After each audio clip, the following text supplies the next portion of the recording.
ibaze ko ibyo bintu byavuzwe Bruce Melody atararangiza n'indirimbo yari yateganyirijwe. Umuntu ukuze mu itangazamakuru ni umuntu uri professionnel, ibyo bintu ntabwo byumvikana habe na gato. Niba ufite uburenganzira bwo kuba wasohora amakuru, urabizi neza ko ufite igitangazamakuru kinini, urabizi neza ko uri umuntu w'umutitire w'umulegend w'umusiniya, turakuzi turakumenyereye. Abantu bize itangazamakuru bagira imirongo bagenderwaho.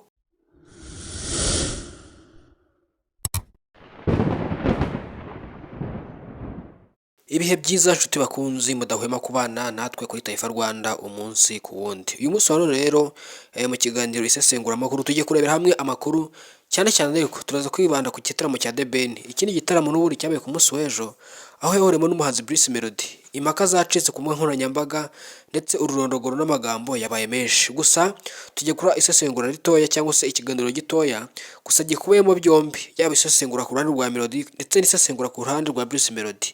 Uyu munsi wa none imbuga nkoranyambaga zose zahengamiye ku muntu bita Bruce Melody. Ngira ngo nk'uko mubizi mu ntangiriro z'umwaka ushize, mu ntangiriro z'umwaka turimo wa 2026, The Ben yagize atya atumira Bruce Melody muri BK Arena. Ngira ngo ibyabaye murabizi, byabaye ku mbuga uko ibitaramo byagenze, ngira ngo ni ibintu mwagiye mukurikirana. Magingo yangaya rero Bruce Melody nawe wabyinaga insinzi, uyu munsi wa none The Ben nawe ari kubyina insinzi. Ese biraturuka kuki, bishingiye kuki? Byose tugiye kurebera hamwe muri iki kiganiro. Ni ikiganiro kandi bashikariza kureba kugira ngo tubane paka kirangiye, mumenye ubusesenguzi n'abagendera mu Kigali cyangwa se n'abandi bantu bafite uko bagenda mu buzima cyangwa se bafite uko batekereza, yaba abantu bafana ba Bruce Melody ndetse n'abafana ba The Ben, bagira uko babitekereza kandi bashyiremo inyurabwenge. Umuhanzi Bruce Melody rero yaje kuba agirana amasezerano n'umuhanzi The Ben ajyanye n'imikoranire ku bitaramo, aho umuhanzi The Ben afite igitaramo cyitwa The New Year Groove kiba buri mwaka. Iki ni igitaramo kimaze hafi imyaka 3 agitangije mu Rwanda. Bruce Melody rero nawe yaje kuba agira igitaramo kigaruka mwaka cyitwa The Summer Country Tour. Ni igitaramo kiza kizenguruka igihugu cyose buri mpeshyi y'umwaka cyangwa se buri sama y'umwaka. Hanyuma aba bahanzi bombi bagirana imikoranire, biri no mu bintu tukwiye kwishimira by'umwihariko ko umuziki nyarwanda biragaragara neza ko umaze kugira ku rwego rushimishije. Ahanini bishingiye ku kuba iyi mikoranire nyine iri hagati y'abahanzi bombi, kandi muri public n'abahanzi bahanganye, abahanzi n'ubundi bakompeta umunsi ku wundi. Ni ibintu ubona ko biri gutanga isura nziza. Ahanini bishingiye ku kuba nyine bano bahanzi bose ari abahanzi banini, n'abahanzi banini mu gihugu, n'abahanzi banini hanze y'igihugu, batwaye ibihembo bitandukanye, bakunzwe n'abatari bake, cyane ko bano bahanzi n'abahanzi bamaze imyaka irenga 15 mu muziki. Urumva ko bafite uburambe, biri no mu bintu n'ubundi bishobora nyine bituma bagira ubwo bunararibonye, n'abahanzi b'abasiniya bakuru mu gihugu ndetse ubashywe banazwi. Rero aba bahanzi umunsi kundi nta kituma badahangana, by'umwihariko mu bafana babo. Abafana bamwe bati Tayiga, abandi bati 001. Bruce Melody afite abafana batari bake ndetse na The Ben yewe afite abafana batari bake.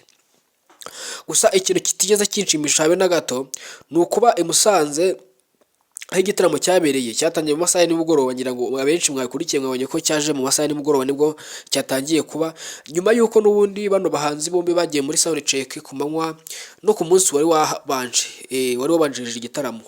Bagiye mu sound check bareba ibyuma, baragenzura byose. Hanyuma nyuma yaho rero nibwo igitaramo cyaje gutangira nimugoroba. Rero ku rubyiniro habanza umuhanzi Bwiza, abyina neza cyane. Bwiza nakunze uburyo yabyinnye kubera ko urabona ko afite akantu nyine ko kubyina anaririmba, kandi ni umuhanga mu kuririmba. Ngira ngo murabizi, biri no mu bintu n'ubundi byanatumye Bwiza agomeza nyine kwigaragariza abafana biwe mu karere ka Musanze, ndetse bikaba binavugwa ko yamanje kuririmba hanyuma arangije gukora performance ahita yerekeza mu karere ka Rubavu, aho n'ubundi yaragiye kuririmba mu kindi gitaramo yari yatumiwemo.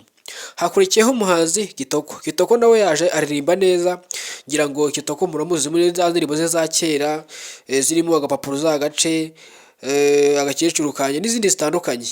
Kitoko nawe ni umuhanzi uzi kuri n'abatari bake, by'umwihariko mu gice z'icyaro, kubera ko wabonye ko ni ibintu biri gutanga isura nziza, kuko urabona ko Kitoko nawe ari ku rwego rwiza, by'umwihariko ahanini bijyanye no kuba abantu bamwiyumvishamo. Yakoze performance nziza, abantu bishimye barabyina.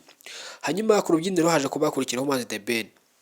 The Ben yaje akora impinduka ugereranyije n'umwaka ushize, kubera ko mu gitaramo gishize cyo muri BK Arena byavuzwe ko yacuranze playback nyinshi yiganza muri live. Gusa uyu munsi urabona ko yakoze impinduka, band iri bacurangira yagerageje gukora ikintu kimeze nka live y'umwimerere, aho ubona ko bagiye baririmba bagacuranga ibintu nyine biri aho biri live nyine by'umwimerere, ku kuruta gucuranga playback, kuko urabona ko playback igira ingaruka cyane cyane n'ibinyamakuru bitandukanye biba byagiye gufata amashusho, kuko abenshi nyine ngira ngo iyo harimo playback babaha icyo bita copyright.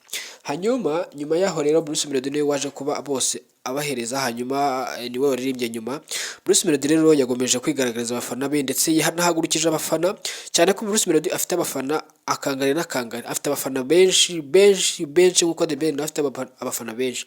Gusa ikintu kitigeze kidushimisha by'umwihariko, aho n'ubundi twebwe ngiye nkanjye ubwanjye ntago ndi kuveba timu yateguye bino bintu by'umwihariko, yaba mu buryo bwa live streaming cyangwa se ntago bigeze bategura uburyo ushobora gutambutsa amashusho live, biri no mu bintu bishobora gutuma abanyarwanda twari kubona amashusho y'umwimerere atarimo nyine ibyo bintu bya record n'iki, ukabona nyine amashusho y'umwimerere wenda bakabitambutsa live. Buriya narabikunze ku itariki ya mbere, kuko urabona ko bagerageje gukora impinduka bacishaho live, abanyarwanda bose barabibona, ni ibintu byanashimishije n'abatari bake. Noneho live ni ibintu ubona ku kanya muri rusange ko live ntabwo bayeditinga, iyo ibintu byahise biba byahise, ababibona baba babibonye, niba ari ma screen cast aba yafashwe.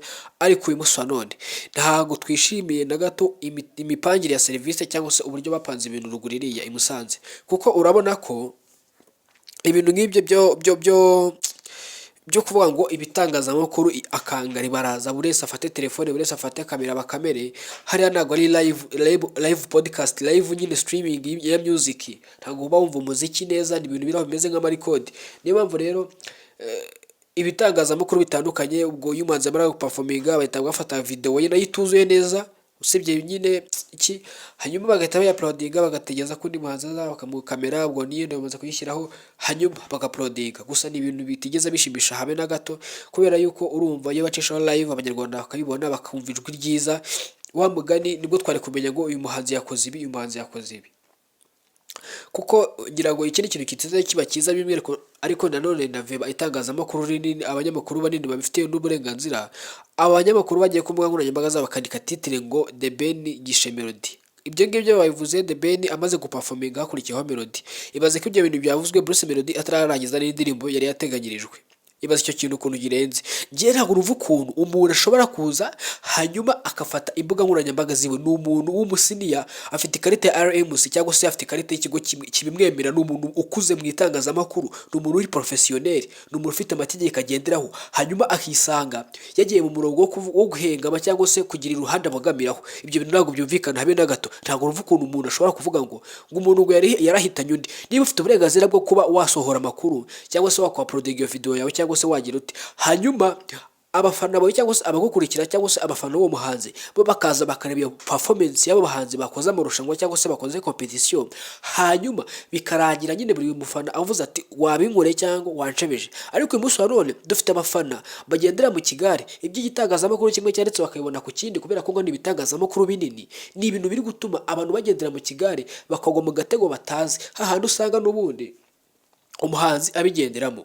Urugero, uyu munsi wa none itangazamakuru dufite ni ikintu kinini cyane gishobora kubaka mu buryo bumwe ariko kikaba cyanasenya mu bundi. Uti gute? Uyu munsi wa none itangazamakuru rihari rifite imbaraga zikomeye cyane mu kwamamaza no gupromotinga umuhanzi no kubugeza ibihangano bye kure, ariko rinafite n'ububasha bwo kuba ryanamuzimya ntagaragare mu maso ya rubanda, impano y'ikazima. Itangazamakuru urumva urwego rwaryo.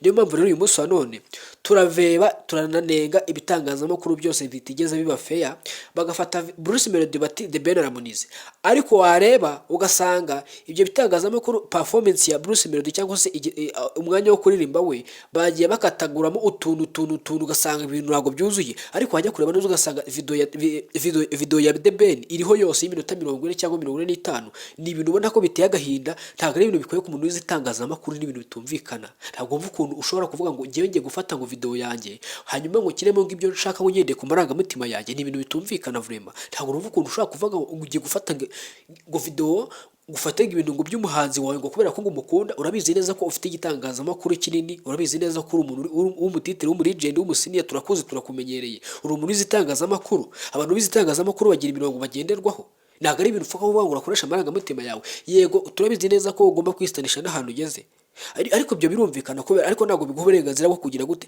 bwo kubagamira uruhande rumwe. Kuko izi mbuga nkoranyambaga n'itangazamakuru ni nk'urukiko, ni urubanza, ni umucamanza. niba ubwo gahunda yawe ni ukuvuga ngo rero ugomba kuvuga uti ngiye mfashe kamera yanjye ngiye kugenda nkamere guhera ku munota wa mbere kugera ku wa nyuma, abanyarwanda birebera ibyabo baritoranyirizamo bamenye ukwiye cyangwa se uwabikoze kurusha undi. Ariko uyu munsi wa none urafata video z'umuhanzi runaka ukazikatagura ukayigira ibicece, abantu n'ubwabyo turashaka kureba video turayibuze, noneho kuri titre ku cyangwa se ku mutwe w'inkuru wanditseho ngo umuntu arangije undi. Ibaza ibyo bintu.